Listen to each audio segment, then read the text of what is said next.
Assalamualaikum warahmatullahi wabarakatuh. Perkenalkan, saya Desi Purnamasari, guru Pendidikan Agama Islam di SMP 41 Seluma. Sekaligus saya tercatat sebagai mahasiswa PPG IAIN Curu Bab 3. Hari ini saya akan mengajar kelas 7 tema Toharo. Ayo, mau ikutan saya mengajar? Yuk, ikutin saya.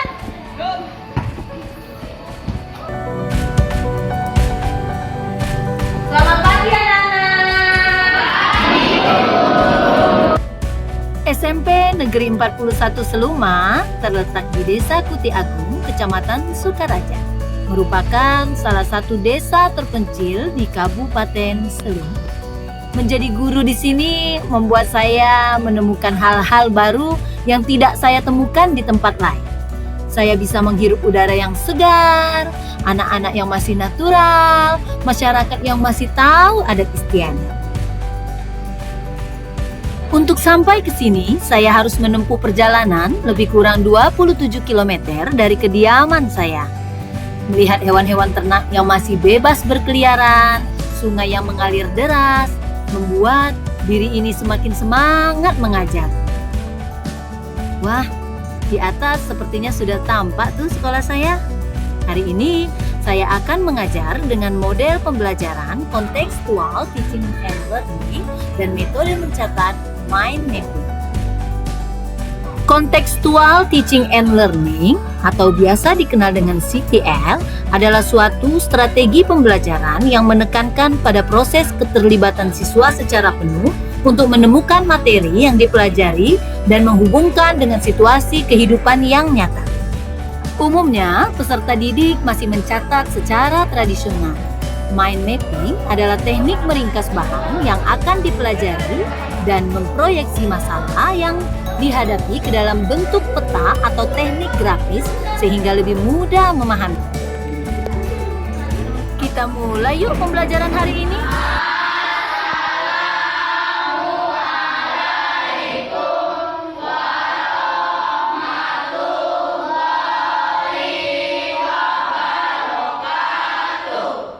Waalaikumsalam anak-anak. Kita berdoa dimulai.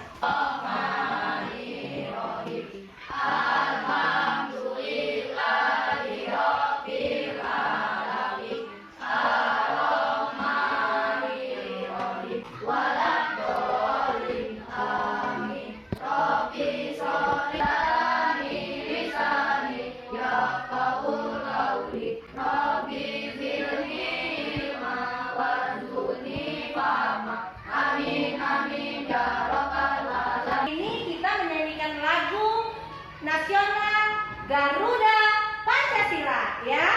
Baiklah, 1, 2, 3. Proklamasi sedia berkorban untukmu. Pancasila dasar negara, rakyat adil makmur sentosa.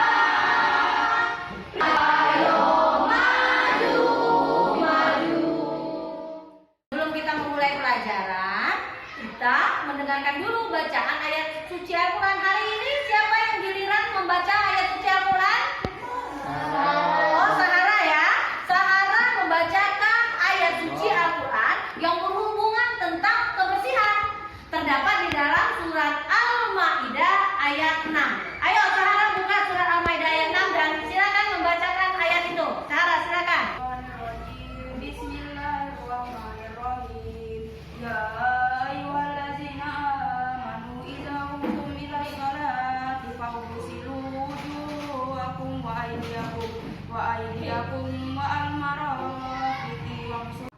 alaikum la'allakum tashkurun. Shadaqallahul azim.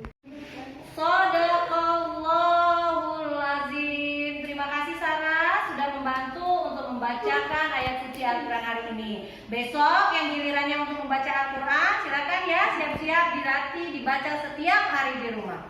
Baiklah anak-anak, hari ini ada yang tidak masuk? Masuk semua ya. Ibu absen dulu. Siap. Hadir Bu. Ahmad Ridwan. Hadir Bu.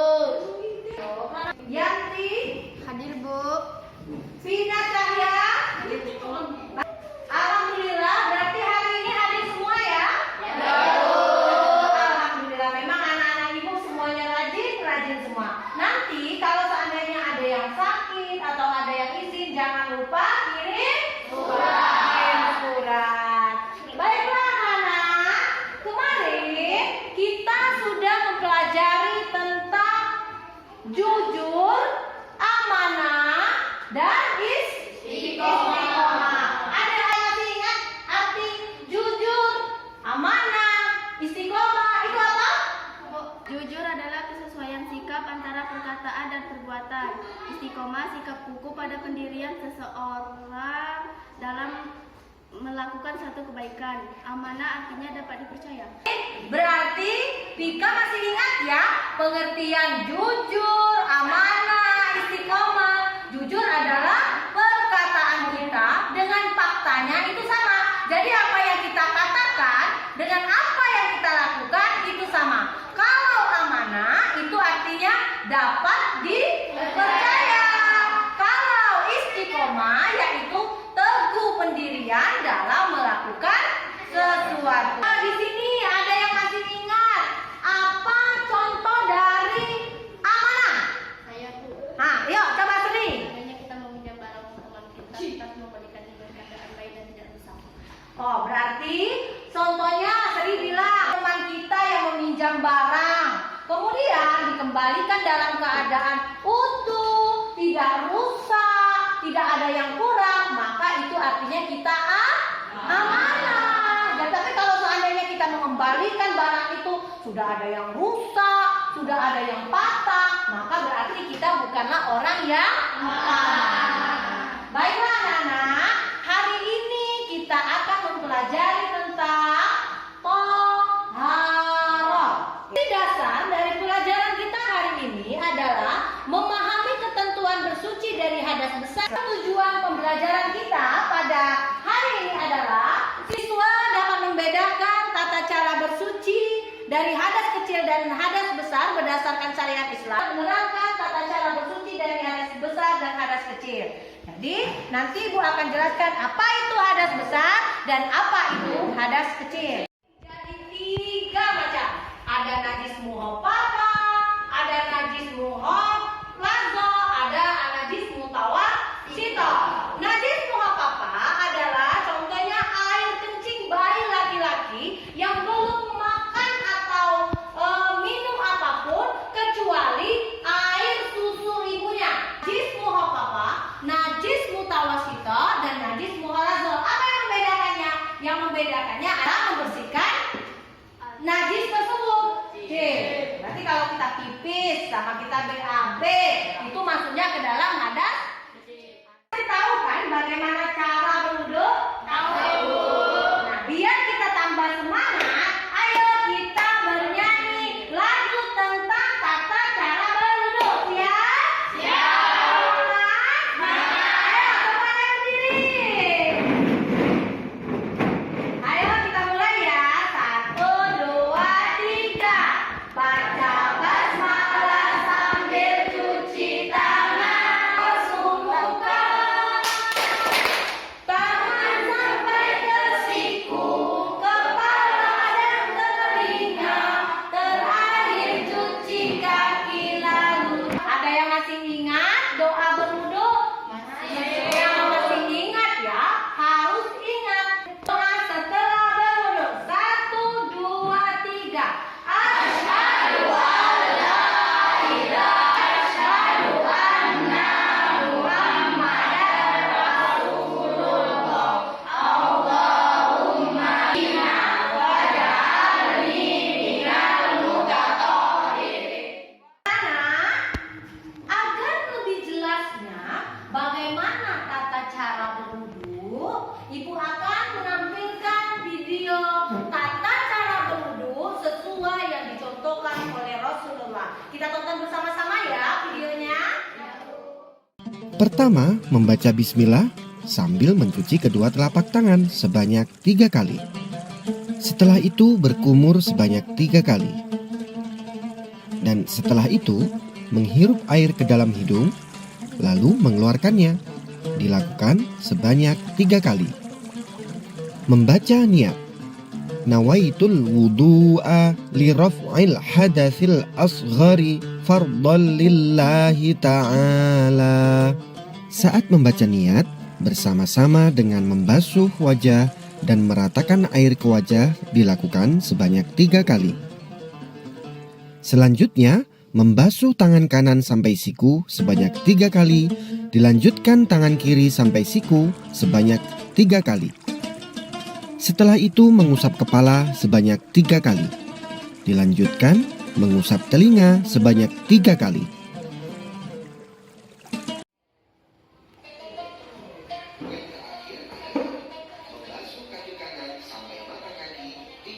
Lanjutkan kaki kiri sampai mata kaki sebanyak 3 kali juga. Setelah selesai berwudu, kita disunahkan mengangkat tangan agak tinggi, menghadap kiblat sambil membaca doa. Asyhadu an la ilaha illallah wahdahu la syarikalah wa asyhadu anna Muhammadan abduhu wa rasuluh.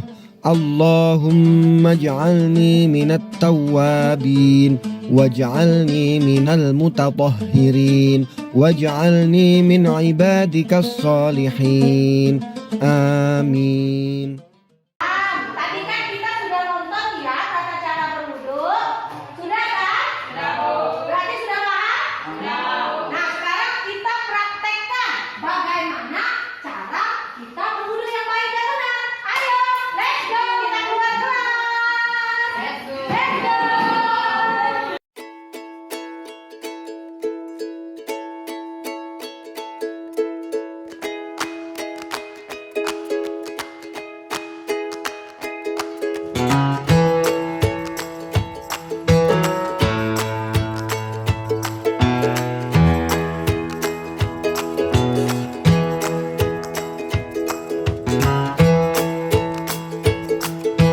Bagaimana? Sudah semangat lagi kita sekarang? Sudah ya. Nah, tadi tata cara membersihkan dari hadas kecil. Bagaimana tata caranya? Berwudu. Ada hadas kecil, ada juga hadas besar. Kalau hadas kecil itu cara mensucikannya dengan berwudu, kalau hadas besar itu cara mensucikannya dengan Iqbal buat yang ngomong menstruasinya ya. Emang menstruasi? Ya, Bu. Tapi Iqbal tahu kan kalau menstruasi itu adalah hadas besar? Tahu. Tahu. Gimana kita biar bisa suci dan beribadah lagi kepada Allah? Kita harus mandi lagi. Kita niat dulu. Niat. Nawaitu musla li rabbil hadasil lillahi ta'ala. Aku niat mandi wajib untuk menghilangkan hadas besar karena Allah Ta'ala. Lalu setelah niat kita ambil air, kita siram ke disunahkan ke sebelah kanan. Lalu mandi seperti biasa, gosok gigi, sampo, sabun, sudah dirasa bersih, terus lalu kita berwudu kembali. Maka setelah itu kita akan suci kembali. Tadi sudah Ibu jelaskan tentang hadas, tentang najis, bagaimana cara mensucikan hadas besar, hadas kecil, najis. Sampai ya, ada yang ingin ditanyakan? Aku, Bu. Baiklah. Kalau misalnya HP kena najis, gimana mensucikannya lagi, Bu? Oh, kalau HP kita terkena najis, bagaimana cara mensucikannya? Apa dicelup dengan air, dicuci dengan sabun juga sampai bersih? Nah, jawab pertanyaan dari Reza. Aku Oh ya, coba Aziz. cukup dilapkan, Bu. Cukup dilapkan saja. Ya, Bu. Oh, jadi setelah dilapkan hilang najisnya. Ya, Bu, sampai bersih. Tanpa harus dicelup-celupkan. Enggak, Bu. Rusak ya HP-nya kalau sampai dicelupkan ya. Benar Reza, kita kasih tepuk tangan dulu. Itu benar. Tetapi apabila ada barang-barang elektronik yang terkena najis, tidak mungkin kan kita mencucinya dengan air yang mengalir, pakai sabun, pakai dengan kain yang basah sampai hilang baunya, warna dari najis tersebut. Ada lagi yang bertanya, anak? Saya, Bu. Baik, Iqbal. Kenapa air kopi tidak bisa digunakan untuk berwudu, Bu?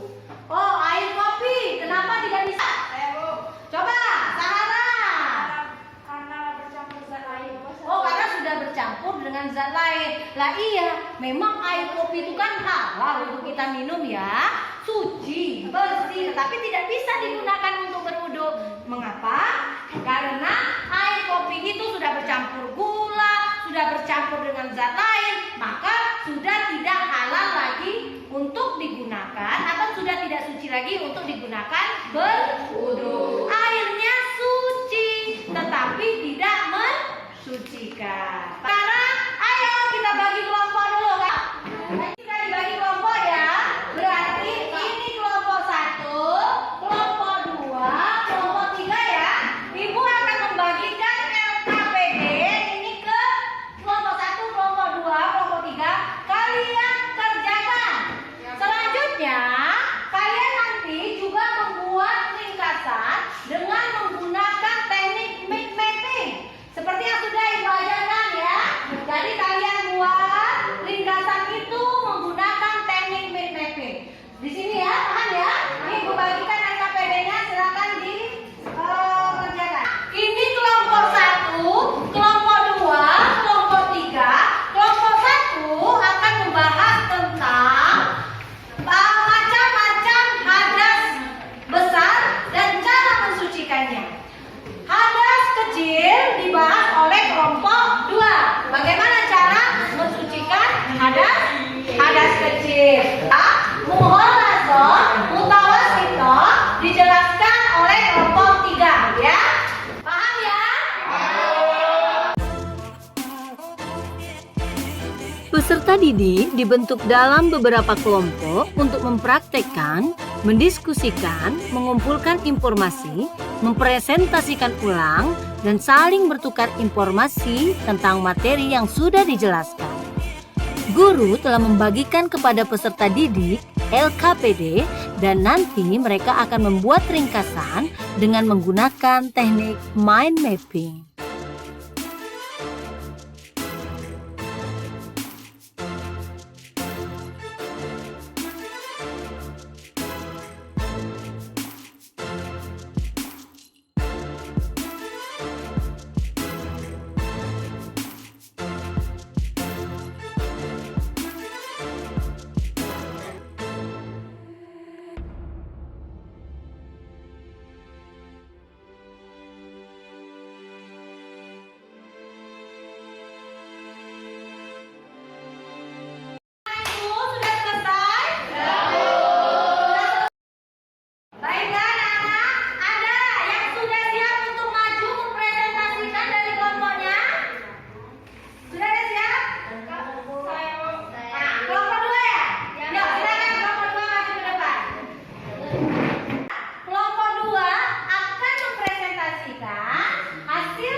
Kelompok mereka, kelompok 1 dan kelompok 3 menyimak ya. Kelompok 2, silakan kelompok 2. Assalamualaikum warahmatullahi wabarakatuh. Waalaikumsalam warahmatullahi wabarakatuh. Kami akan membacakan hasil diskusi kami dari kelompok 2 tentang hadas kecil. Hadas kecil adalah kotoran yang menghalangi kita dari beribadah seperti sholat, tawaf, dan lain-lain. Cara mensucikannya dengan berwudu. Bertanya? Oh, kelompok 1 ingin bertanya. Disimak ya kelompok 2. Apa pertanyaan dari kelompok 1? Silakan. Kenapa sesudah kencing kita harus bersuci? Kenapa kalau kita sudah kencing kita harus bersuci? Kenapa? Buang air kecil dan buang air besar termasuk hadas kecil. Hadas kecil harus dibersihkan dengan cara berwudu. Bila tidak ada air, maka diperbolehkan bertayamum. Boleh nggak kalau nggak ada air berwudu pakai tisu? Bila tidak ada air, kita menggunakan tisu untuk bersuci. Boleh atau tidak? Boleh, Bu. Oh, boleh. Ya, kenapa? Boleh. Alasannya? Tisu harus bersih. Tisu bercampur dengan najis, tidak mengandung coretan dan bukan tisu bekas. Harus beristinja. Gunakan tisu sebanyak minimal 3 hingga bersih dan tidak berbau. Oh, berarti jawabannya boleh. Boleh ya, kita menggunakan tisu untuk bersuci apabila tidak terdapat air. Kita gunakan tisu, akan tetapi catatannya tadi apa? Tisunya haruslah tisu yang bersih. Paling tidak tisunya tidak satu helai, tapi tidak boleh menggunakan tisu yang sama. Jadi harus seandainya tisunya sebelah sini kita bersuci, sebelah sini, kemudian balik lagi ke sebelah yang lain sehingga tidak menempel najis yang lain. Kasih aplaus untuk kelompok 2.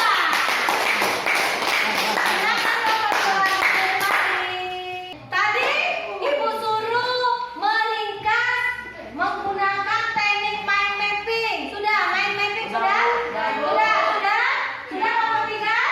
Sudah. Yuk sekarang kumpulkan RKPD-nya, kumpulkan ringkasan mind mapping-nya. Mana ini ringkasan mind mapping-nya? Oh ini bagus. Wah luar biasa ini ya. Baiklah, Ibu akan menyimpulkan pembelajaran kita pada hari ini. Tadi kita mempelajari tentang toharo. Toharo itu artinya adalah bersih atau suci. Dari apa?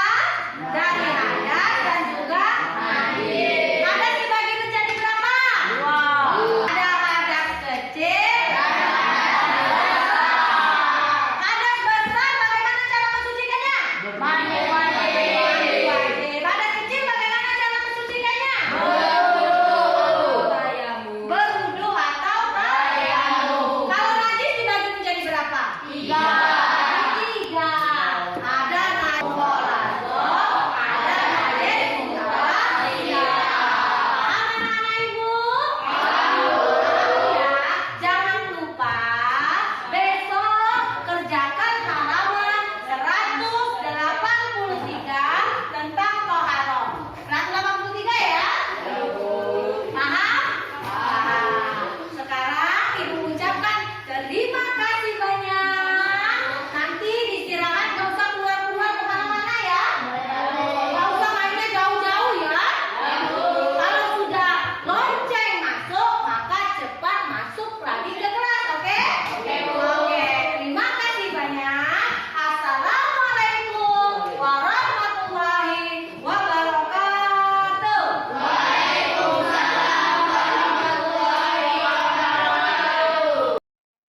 Sampai jumpa di video selanjutnya. Terima kasih.